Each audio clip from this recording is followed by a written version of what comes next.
Today we're here with Miss Anne Fuqua, chronic pain patient and one of the leading advocates who was among the first to compile a list of patients who lost their lives due to suicide and other self-inflicted ailments. And with that, I'd like to welcome Ms. Fuqua. Thank you for joining us. Hey, Dr. Joshi, thank you so much for having me. So before we begin to learn about your advocacy, I think it's important to learn your story as a chronic pain patient. Can you tell us a little bit about this journey and where you found yourself today? Well, I have something called primary generalized dystonia. It's a movement disorder. It's in the same family as Parkinson's, but and there's similarities, but it's different from Parkinson's. And Parkinson's actually runs in my dad's side of the family, and my father actually has Parkinson's. So that's I probably it's probably something that I got as a to my genes. But when I was when I was 20, or actually almost 20, I had an intrathecal pump implanted. I was in nursing school at UAB. I was getting elevated liver enzymes from the drugs that I would take to control the dystonia. So this wonderful this new technology, the intrathecal pumps, and they really have helped a lot of patients. It just wound up not being the right, it wound up not being the right thing for me because I wound up getting arachnitis from this, damage to my spinal cord that happened during the surgery to implant. And so the arachnitis, was something that developed, over the years, and really started to get the symptoms of it around probably around 2009 or 2010, but it had been present before that. And the opioids were something that I had been on for years, but it took a long time before I was able to appreciate that they were actually, and I had to get, and it was part of it. Wasn't until I had gotten up to a higher dose that could see that it was actually impacting the dystonia. And you can see how I am now, sitting here, completely still.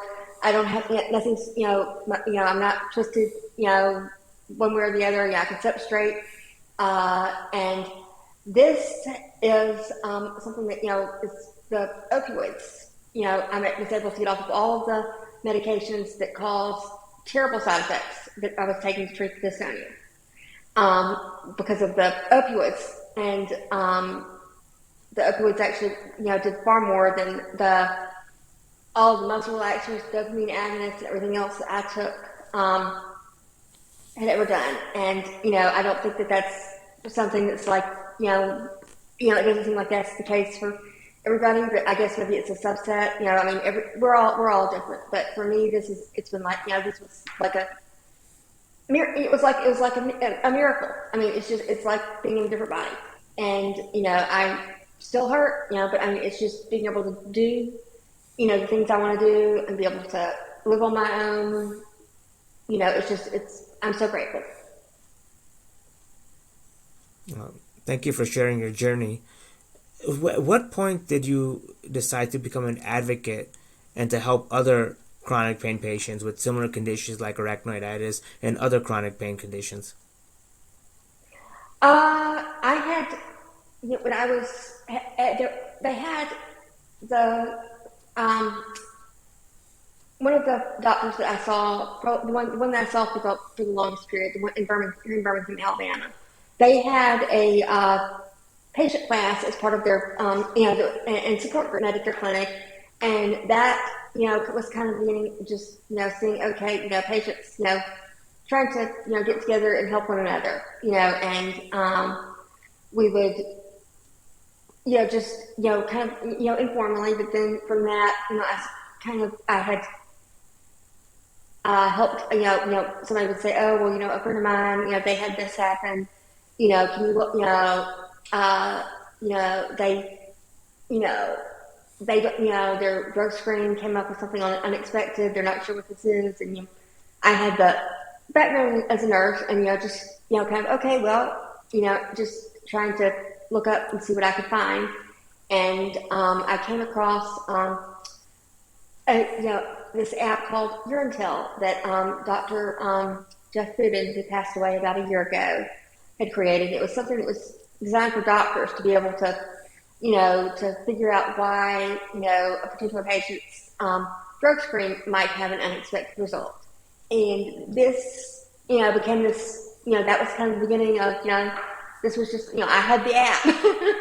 And on my little iPad too, it was ancient, and I would just tell people with, oh well, here, message her, if you've got something on your drug screen or whatever, and that was kind of something I did, and then it just kind of went from there. And then I when my doctor retired in 2015. He closed his practice. Pain practice was just, I think, just fear because of what everything was happening. All with the regulatory changes were just probably too much. And when that happened, that was all these patients that I had known for years that were, many of them just close to the month, and we were all just left in this horrible position, and desperately trying to find doctors, and it was just.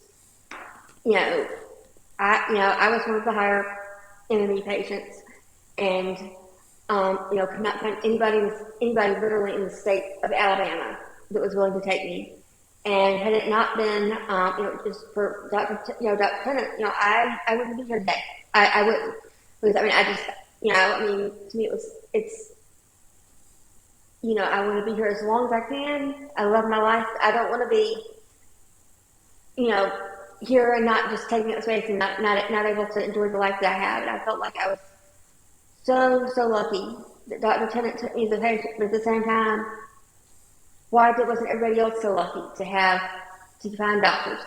And so many people that I cared about were just in horrible states. A lot of them aren't here anymore. And it was like, gosh, I'm so lucky to be here. At least if I'm here, I've got to do something to make this better. At least I can, I've got, feel decent. At least I can, do more than somebody else that's just having a horrible time. And I just kind of threw myself, into this, from there. I want to touch on a couple of things that you had mentioned because I think it's important to go over them in more detail. You had mentioned you have a nursing background. You had mentioned that you were lucky to find Dr. Tennant. And you and I both know Dr. Tennant very well. He is a luminary in the field of chronic pain, and he is one of the first physicians to really demonstrate what it means to show compassion to patients. As an advocate and as a patient, particularly you with a nursing background, talk about this purgatory so many chronic pain patients find themselves in, where they're searching for the right physician, the right quality of care, and what that does to you as a patient, what that does to your disease state. Talk about just the whole process of being left out in this ether and trying to find a physician to care for you, particularly with your medical background. I think it's probably one of the greatest academic harms that's occurring right now. It's not something that's like, mistakes happening in surgery. It's something that our healthcare system is doing. When you're not just suffering because you have a medical condition, but you're suffering because because either someone as an individual or the system, the whole system has chosen to take your care away. That just creates this sense of just anger and frustration. And beyond that, you're already hurting and being angry and frustrated even more than you would be anyway because you hurt. It just builds and creates this just, it's just this, state that's increasingly unhealthy emotionally and physically in your body. Your body is just more wound up. You've got all this adrenaline and, the fight or flight response.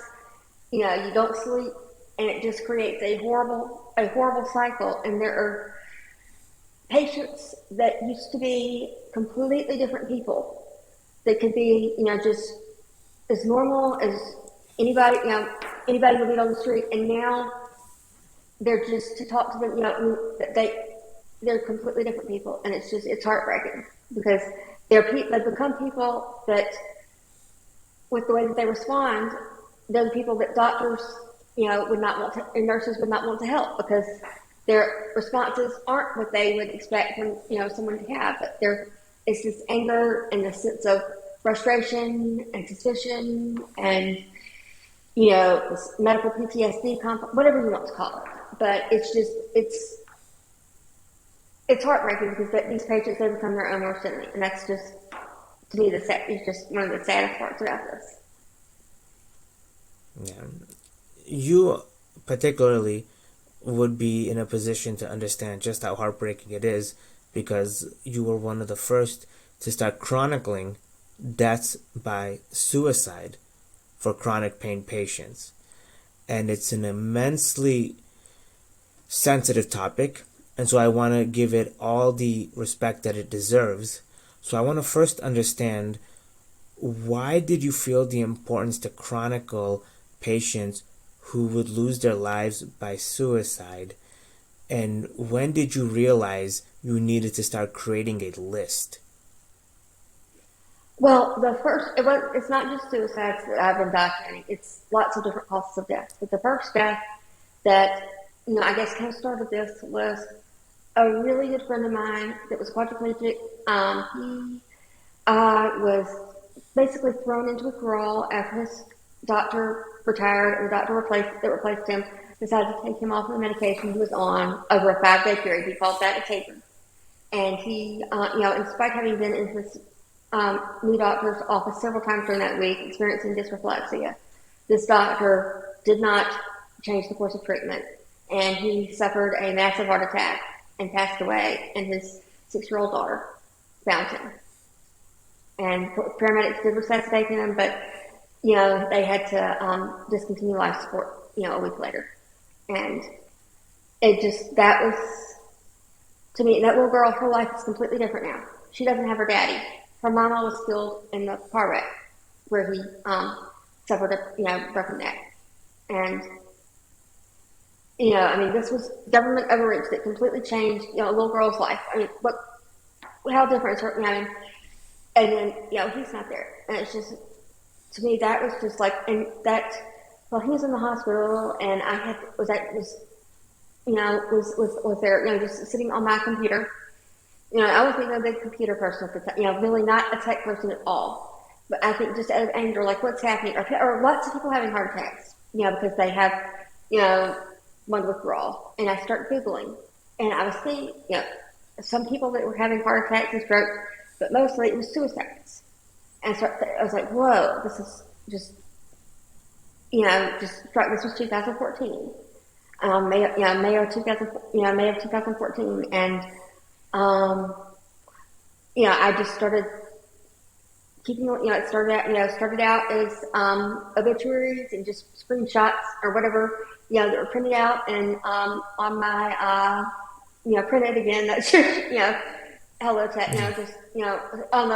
on my, on a table, in the living room. And then, they wound up getting stuck on the walls, and finally somebody was like, you've got to do something about it, do something, do something with this. This does not need to be your wallpaper. And so, that was how I learned how to, make a spreadsheet. Me that, I had never done, anything like that. I learned what a Google Drive was, and, or Cloud Drive was, and, learned how to, all this, the computer technology. I was not a high-tech person at all, but, and just started putting it, putting this and trying to get as much information as I could about his death. I would, I would, if it was a social media report without somebody's name, I would just try to cross-reference each of, the reports that I had against the ones where I had names and ones where I didn't, so at least I could say, okay, well, I've got enough to say that this one's separate, because I didn't want to have them counted twice, or, to have people counted twice, but then I didn't want people not represented, because I want, to me, and it's like that these people have lost their lives.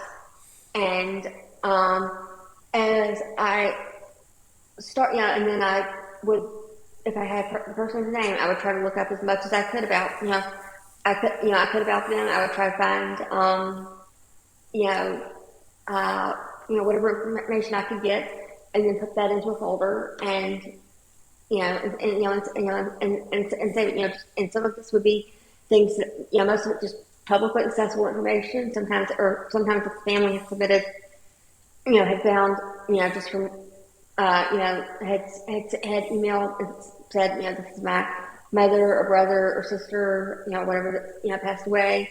They would send me things. Sometimes it would be, part of a medical record.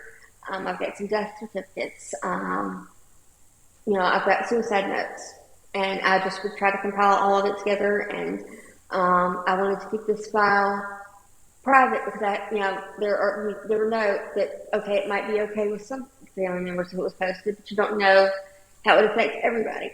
And so I keep the file itself, the whole thing private, but I, just from time to time post summary data, with the, kind of the, how many are veterans, how many are civilians, how many are, were suicides, how many were heart attacks, strokes, and things are just, just descriptive statistics. And right now, it's just over, 1,100 patients that, or 1,100, reported, deaths that I've got.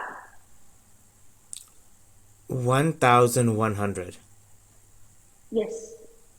Wow. Before we continue, I want to first apologize for simply saying deaths by suicide, because the database is far more comprehensive, and so I should have been cognizant of that. Second of all, I just want to convey how impressed I am and how much respect I have for you in creating this database, particularly given you don't have an IT or software background, but you felt a need, you saw the importance in compiling this database, and you just did it. Can you maybe share some moments in which you had first started compiling this list and you thought, wow, what am I doing? Or, wow, this is really hard, but you persevered nevertheless? Because I think that's very important for people to understand. It was, especially the early ones, those were friends. And Yeah, that was, wow. friends and lots of friends, people that I knew, really well locally, and some from online. And it was just, that was, I think that's, in a way, it probably kept me from getting bogged down, because I felt like, well, this has got to, it made me maybe approach things more, in a more like, I guess maybe more like, a nurse, than like somebody that's at times. But I mean, there are others that, I just still would be just bawling. There was one day, it was the day that, Dr. Cortez and I got really mad one day in the fall of 2016. And that was my first time to get on Twitter. And just, posted something, tweeting to Kalani, Andrew Kalani.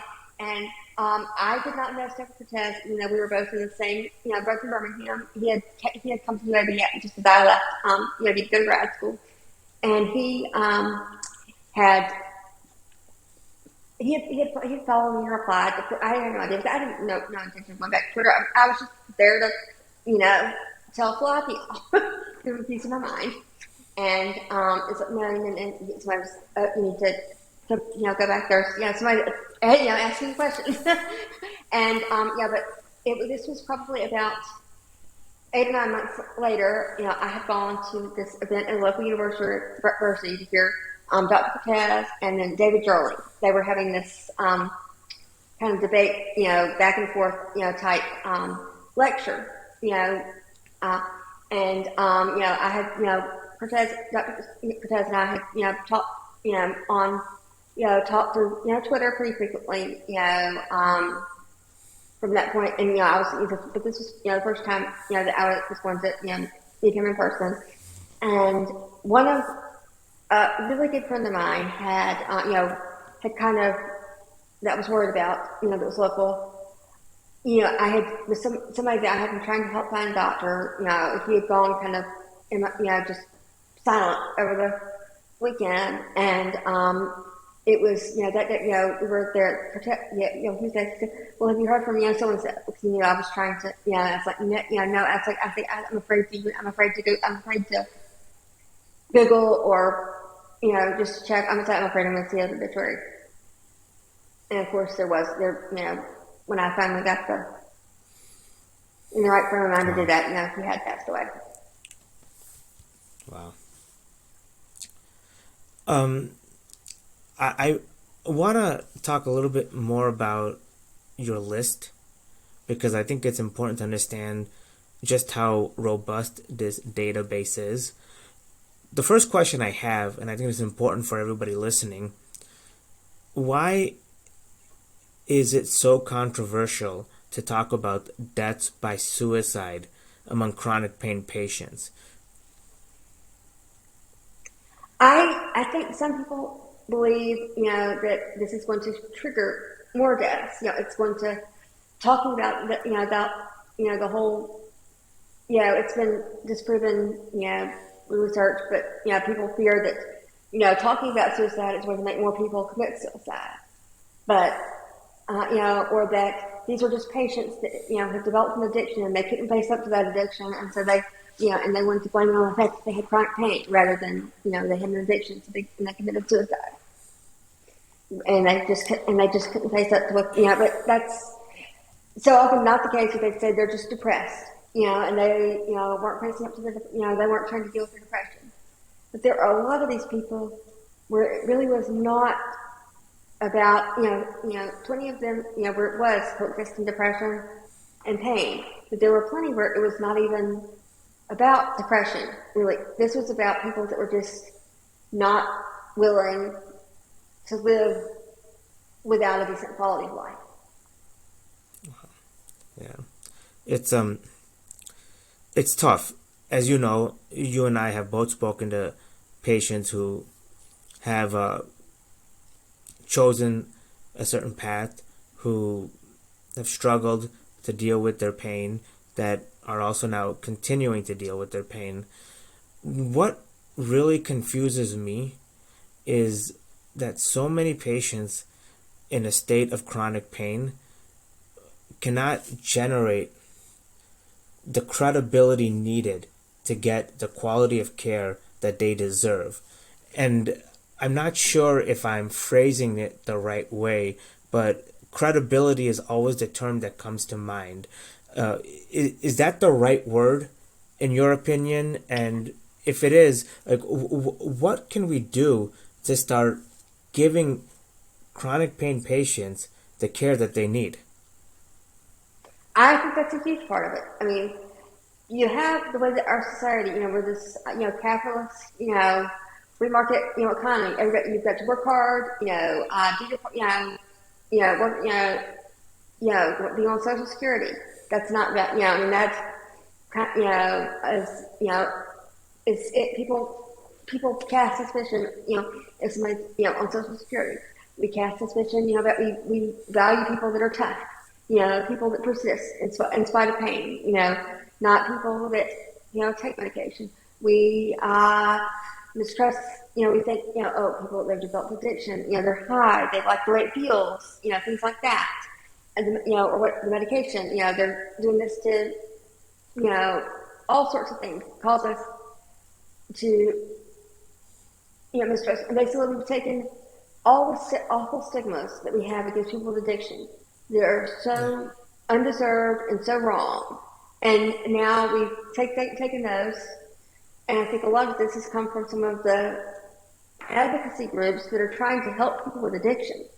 And the help that they're trying to provide for people with addiction, that's needed, but then they're casting all those stigmas that they want to free people with addiction from on patients with chronic pain. And I think that's just, it's interesting. There's all this, I'm sorry, I guess I got cut off track. I'm sorry. No, not at all. The point you're making is that Patients with chronic pain have certain unique needs. They need to be seen in a certain light, and lumping patients with substance use dependency with chronic pain patients and assuming the behavioral tendencies of one group versus the other can be conflated leads to undeserved stigma and, in many ways, poor quality of care, as we've seen with many of the patients. And I think that you've phrased that quite eloquently. And I thank you for your honesty, because it's important to have these open conversations, because that's how we start to bring forward the proper narratives. I want to talk now about this list, the database that you've created. A couple of things. One, have you noticed discrepancies in the data you're collecting and data that may have been populated by law enforcement, by public health advocates? Do you see a certain discrepancy in what you're collecting, what you're seeing, and what is publicly reported?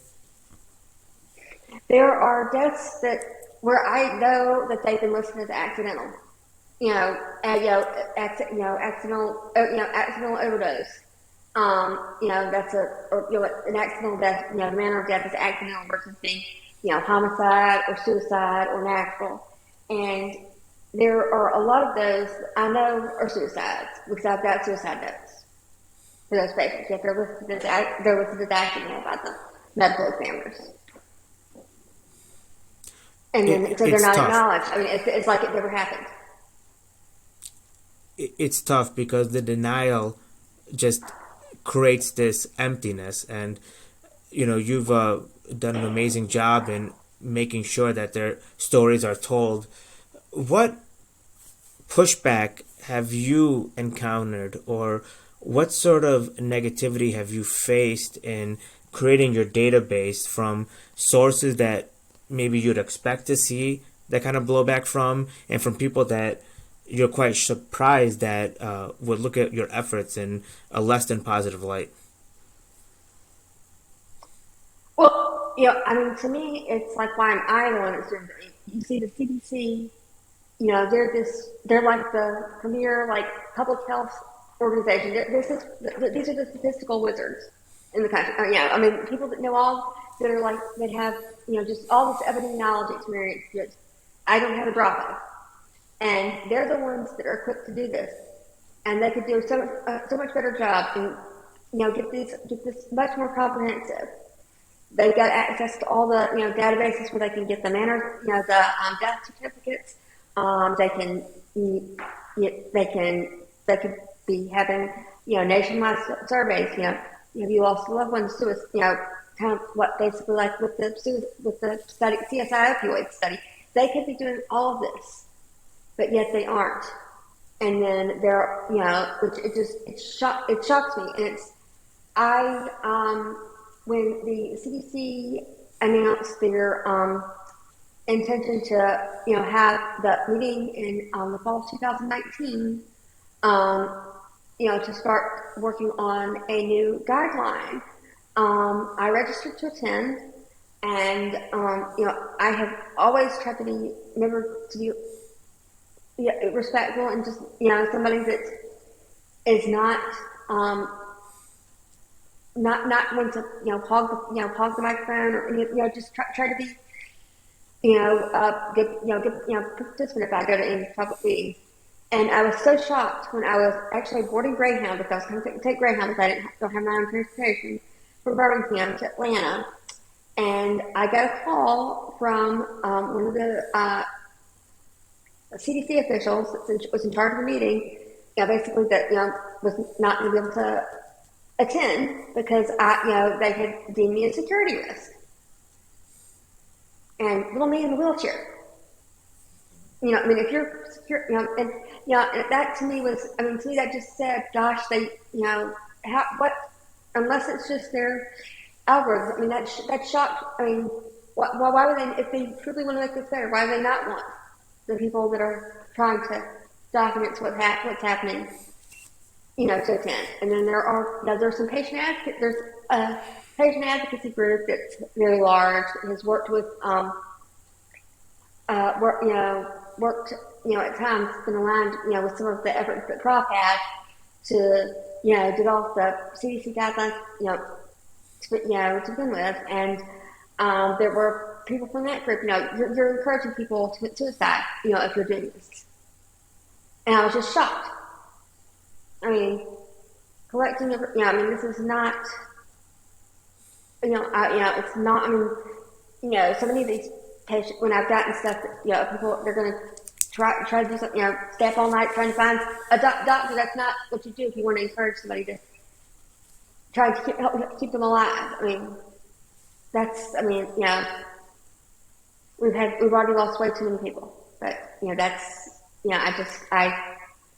I don't know how there could ever be pushback, and then there was Dr. Tess, he probably told you about, he at this, he was at this meeting, and he's talking about suicide and this, during the question and answer, and, this, physician, she spoke, she's like, well, I've got a question about these deaths, and just, basically that we don't need to spend the money, studying these deaths.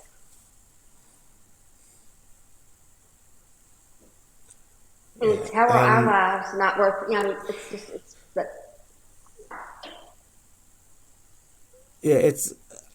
let's, before we move on, I want to, recap a few things you said, because I found that to be very powerful and dare I say a bit hurtful. When you were on your way to attend a CDC meeting, you personally traveled from Birmingham, Alabama to Atlanta, Georgia to attend a CDC meeting. Well, actually, I was just boarding the bus, and I got this phone call. So I was able to get off the bus before the bus left Birmingham. But they said, I said that I was a security risk. And so, they said, you can participate in the meeting online. And so I did. Okay, but not in person. Right, because I was a security risk. Wow. And they also stated that through your advocacy, by stating the lived experiences of those with chronic pain that did not receive the adequate care that they needed and died by suicide or died by other means, that by documenting their life story, you are, in a sense, increasing the risk of suicide or encouraging others to follow that path? Okay, let me correct on that. That was actually, what I've had is just, there was a patient chronic pain group that is one where they have worked with Prophet Times, on focusing on mindfulness and things like that. I had some of their people at one point, got these patients, fellow patients, gosh, you shouldn't be doing this. You're encouraging people to commit suicide with this. This is not, you could be doing so much. You could be doing good here. You could be encouraging them to cope and to do that, and not to be so reliant on medication. And that's interesting, because it's interesting to see the aggressive pushback you're receiving, because in many ways they're telling you how you should advocate for your own condition. Is that a fair characterization? Right. I wouldn't say that's just something that happened once.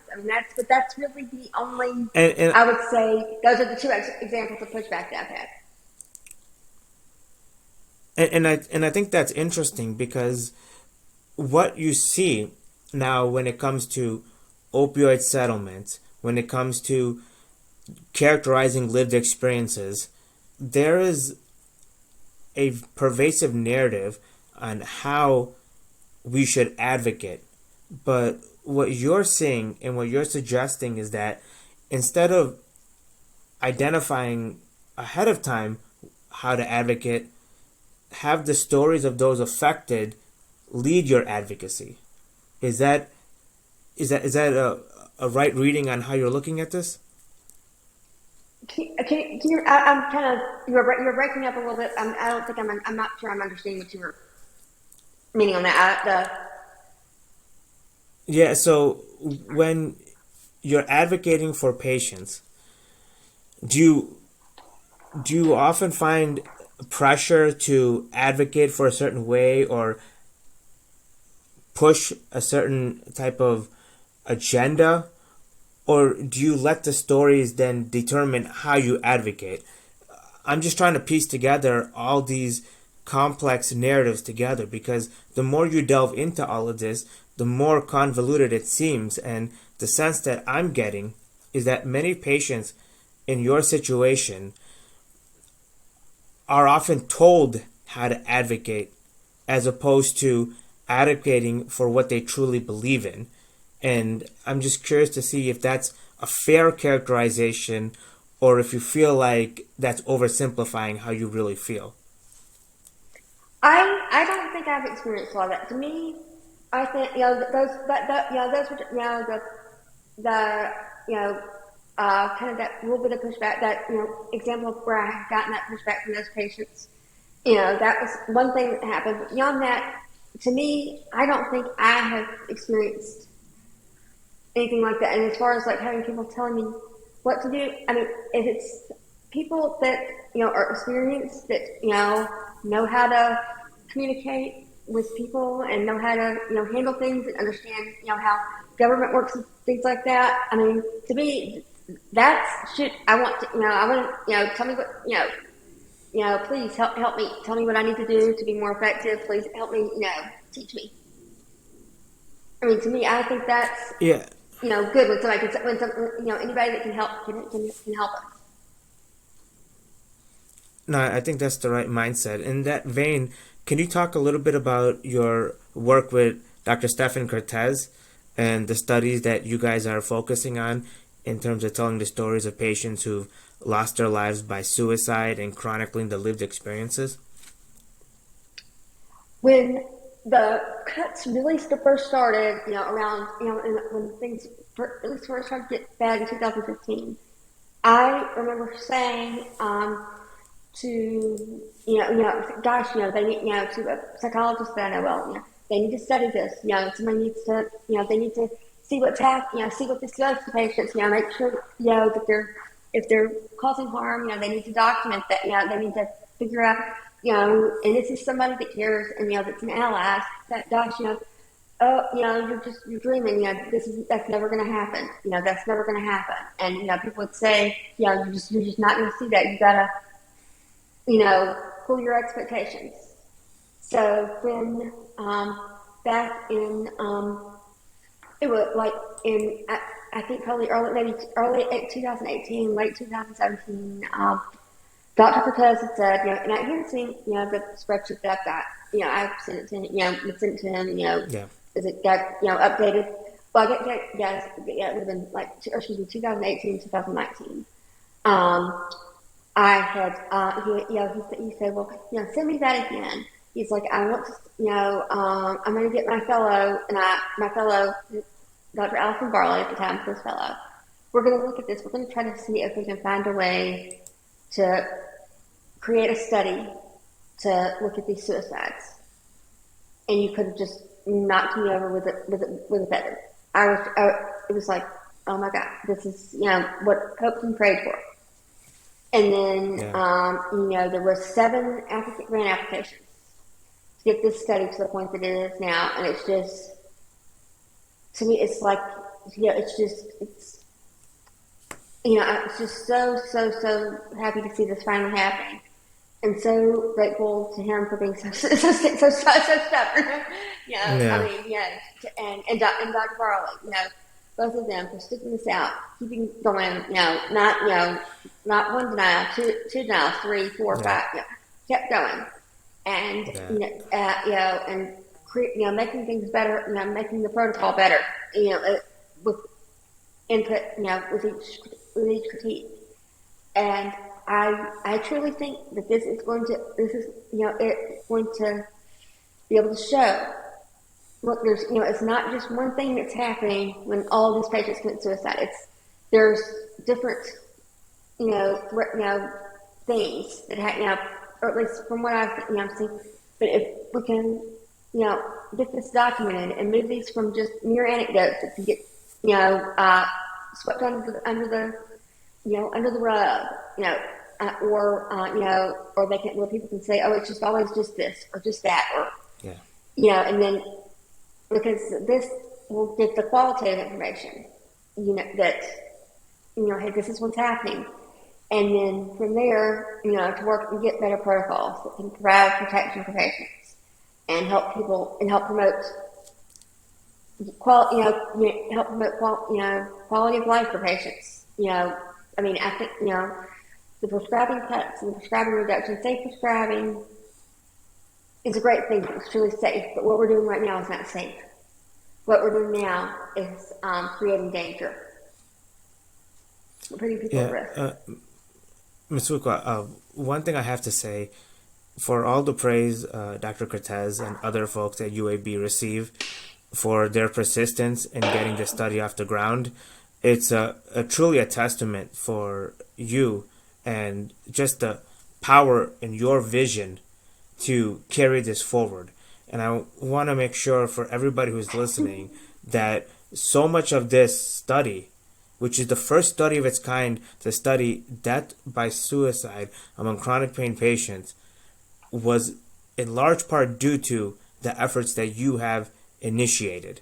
So, everybody who's listening to this, please give Ms. Fuqua a round of applause, because your advocacy, those moments when you kept pushing, when nobody else would push, that's what led to this point. And it just, I'm just amazed to see the courage and resiliency that you've shown. I want to talk a little bit about the clinical study itself in non-technical terms, more for the general audience who may come across the study in the near future. The study is going to focus on lived experiences. It's going to study actual stories of patients. And what's unique about the way the study is formatted is that it's going to use interview style data collection, which is a little bit different than the traditional format by which clinical studies populate data, populate patient information. Why is that important for patients in this situation?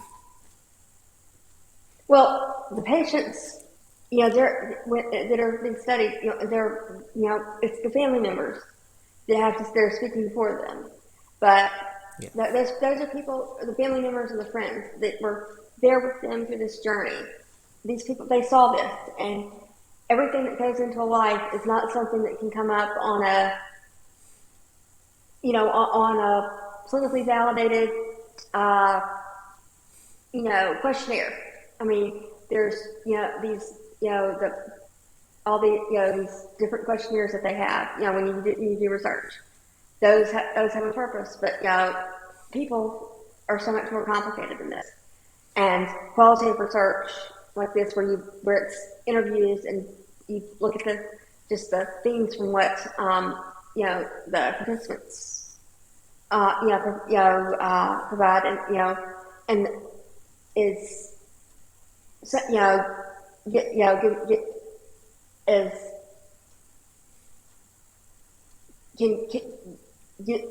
gives, I guess, much, more detail, richer data, things that, if you don't know to ask the question or you don't know something exists, the survey can't tell you, can't check for it. Yeah. And that's how this, you come up with,